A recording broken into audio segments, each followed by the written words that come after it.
दोस्तों, क्या आप जानते हो कि आने वाली जो जनगणना है उसमें अगर आपने गलत जानकारी दे दी तो आपको सीधे जेल तक हो सकती है। जी हाँ, मजाक नहीं है, बल्कि अब नियम इतने सख्त कर दिए गए हैं कि छोटी सी गलती भी आपको भारी पड़ सकती है। और सबसे चौंकाने वाली बात तो ये है कि अब जनगणना के दौरान कुछ ऐसे नियम भी लागू किए गए हैं जो पहले कभी नहीं थे। जैसे कि महिलाओं से जुड़े नियम, घर में एंट्री के नियम और आपके अधिकार क्या है। तो इस वीडियो को बिल्कुल एंड तक देखना है, क्योंकि आज मैं आपको जनगणना की हर जरूरी नियम, आपके अधिकार और आपकी जिम्मेदारी सब कुछ बताने वाला हूँ। आपसे कौन से सवाल पूछे जाएंगे सब कुछ बताने वाला हूँ। तो वीडियो को स्किप मत करना, पूरा वीडियो देखना है, बहुत बड़ी अपडेट है। सबसे पहले समझते हैं कि ये पूरा मामला क्या है। देखो, सरकार ने आने वाली जनगणना को लेकर तैयारियां शुरू कर दी है और इसके लिए गृह विभाग को पूरी जिम्मेदारी दी गई है। यानी अब पूरा सिस्टम बहुत ही सख्ती से मॉनिटर किया जाएगा। सरकार ने जनगणना में काम करने वाले कर्मचारियों यानी एन्यूमरेटर और सुपरवाइजर के लिए नई गाइडलाइन जारी की है और इसी गाइडलाइन में कुछ ऐसे नियम सामने आए हैं जो हर आम आदमी को जानना बहुत जरूरी है।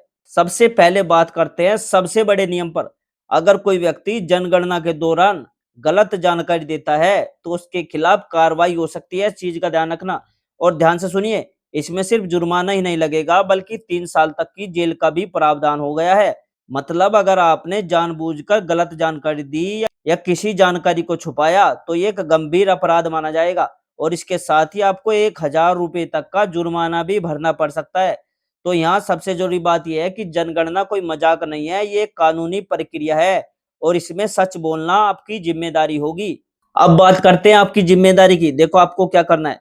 सरकार ने साफ कहा है कि जनगणना के दौरान जो भी सवाल आपसे पूछे जाएंगे उनका जवाब देना हर नागरिक की जिम्मेदारी होगी।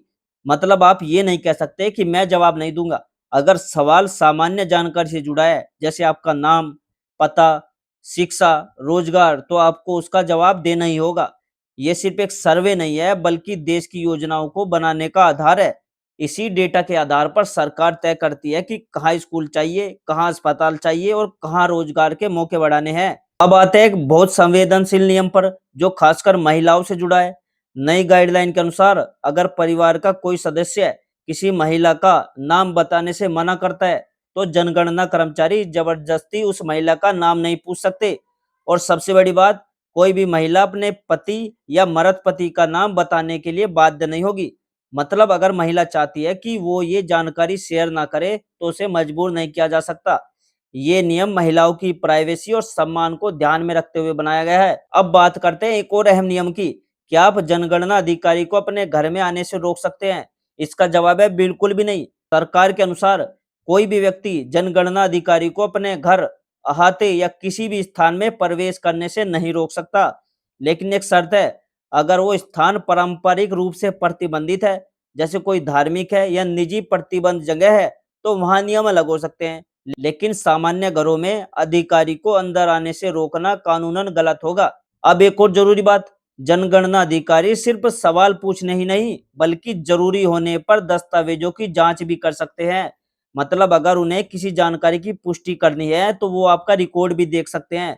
और अगर कोई व्यक्ति उन्हें जानकारी देने से मना करता है या उनके काम में बाधा डालता है तो उसके खिलाफ कार्रवाई भी हो सकती है। अब बात करते हैं कि जनगणना में कौन कौन शामिल होगा।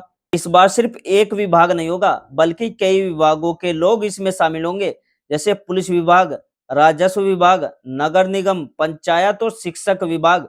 मतलब पूरा सिस्टम मिलकर इस काम को करेगा ताकि कोई गलती ना हो और डेटा सही तरीके से इकट्ठा किया जा सके। अब थोड़ा समझते हैं दोस्तों कि जनगणना फॉर्म में क्या क्या पूछा जाता है। देखो, 2000 की जनगणना तक इसमें लगभग 29 कॉलम होते थे। जैसे नाम, पता, शिक्षा, रोजगार, व्यवसाय, माइग्रेशन और सिर्फ एससी और एसटी कैटेगरी की जानकारी ली जाती थी। लेकिन अब खबर ये है कि आने वाली जनगणना में जाति से जुड़े और भी कॉलम जोड़े जा सकते हैं। अब आता है यहाँ पर एक और बड़ा सवाल, क्या इस बार पूरी जातिगत जनगणना होगी? तो देखिए, इसके लिए सेंसस एक्ट 1948 में बदलाव करना पड़ेगा, क्योंकि अभी इस कानून में सिर्फ एससी और एसटी की गणना का प्रावधान है। अगर ओबीसी और अन्य जातियों का डेटा लेना है तो कानून में संशोधन जरूरी होगा। अगर ऐसा होता है तो देश में करीब 2650 ओबीसी जातियों का डेटा सामने आ सकता है, जो कि सरकार के लिए बहुत अहम होगा, क्योंकि इससे रिजर्वेशन और नीतियों को बेहतर बनाया जा सकेगा। अब थोड़ा जनगणना का इतिहास भी समझ लीजिए। जातिगत जनगणना की मांग नई नहीं है। 1980 के दशक से ही इस मुद्दे पर राजनीति होती रही है। सबसे पहले इस मुद्दे को जोर से उठाया था काशीराम ने। उन्होंने कहा था कि अगर सही डेटा होगा तभी सही आरक्षण और योजनाएं बन पाएंगी।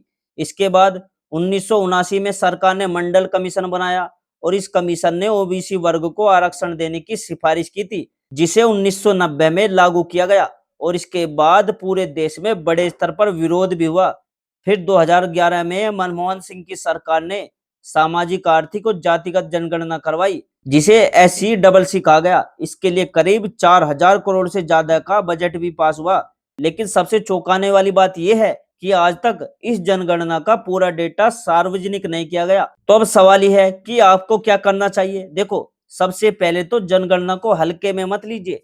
जो भी जानकारी दो सही दो और सटीक दो। अगर कोई बात समझ में नहीं आए तो अधिकारी से पूछिए, लेकिन गलत जानकारी देने की गलती बिल्कुल ना करें। दूसरी चीज है, अपने अधिकार समझिए। अगर कोई आपसे जबरदस्ती सवाल पूछ रहा है जो नियम के खिलाफ है तो आप मना कर सकते हो, खासकर महिलाओं से जुड़े मामलों में।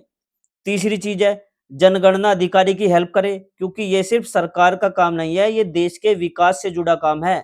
अब दोस्तों बात करते हैं कुछ ऐसे बोनस टिप्स की जो बहुत कम लोगों को पता होते हैं, लेकिन आपके लिए जानना बेहद जरूरी है। सबसे पहले देखो, अगर कोई व्यक्ति जनगणना के नाम पर आपके घर आता है तो उसका आईडी कार्ड जरूर चेक करो, क्योंकि कई बार फर्जी लोग भी इस मौके का फायदा उठाने की कोशिश करते हैं। बिना पहचान के किसी को भी अपनी जानकारी देना या घर में एंट्री देना सही नहीं है। दूसरी चीज है, जनगणना के दौरान आपको कभी भी ओटीपी, बैंक डिटेल, आधार ओटीपी या एटीएम से जुड़ी जानकारी देने की जरूरत नहीं है। अगर कोई ऐसी जानकारी मांगता है तो समझ जाइए कि वो फर्जी है, क्योंकि सरकारी जनगणना में इस तरह की जानकारी कभी नहीं ली जाती। तीसरी जरूरी बात यह है कि जनगणना में दी गई आपकी जानकारी पूरी तरह गोपनीय होती है, यानी आपकी पर्सनल जानकारी किसी प्राइवेट कंपनी या अन्य व्यक्ति के साथ शेयर नहीं की जाती। इसलिए बिना डर के सही जानकारी देनी चाहिए। इसके अलावा अगर आप उस समय घर पर मौजूद नहीं होते तो जनगणना अधिकारी दोबारा भी आ सकते हैं। इसलिए कोशिश करें कि जब भी अधिकारी आए आप सहयोग करें, ताकि बाद में कोई परेशानी ना हो। एक और महत्वपूर्ण बात, अगर आपको लगता है कि अधिकारी ने आपकी जानकारी है गलत दर्ज कर दी है तो उसी समय उसे तुरंत ठीक करवाइए, क्योंकि बाद में सुधार कराना मुश्किल हो जाता है। इसके साथ ही सवालों के जवाब देते समय अनुमान लगाने से बचो। जैसे उम्र, शिक्षा या नौकरी से जुड़ी जानकारी हमेशा सही और पक्की ही दे, क्योंकि गलत जानकारी देने पर परेशानी हो सकती है। अगर आपके घर में कोई किराएदार रहता है तो उसकी जानकारी भी जनगणना में शामिल की जाती है, इसलिए पहले उसकी बेसिक जानकारी रखें। इसके अलावा अगर आपके परिवार का सदस्य बाहर शहर या विदेश में रहता है तो उसकी जानकारी भी अलग तरीके से दर्ज होती है, इसलिए छुपाने की कोशिश बिल्कुल ना करें।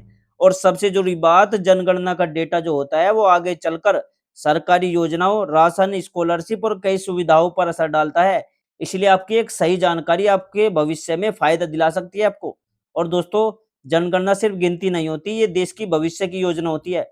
आपकी दी गई एक सही जानकारी देश के लाखों लोगों के लिए नई सुविधाएं ला सकती है।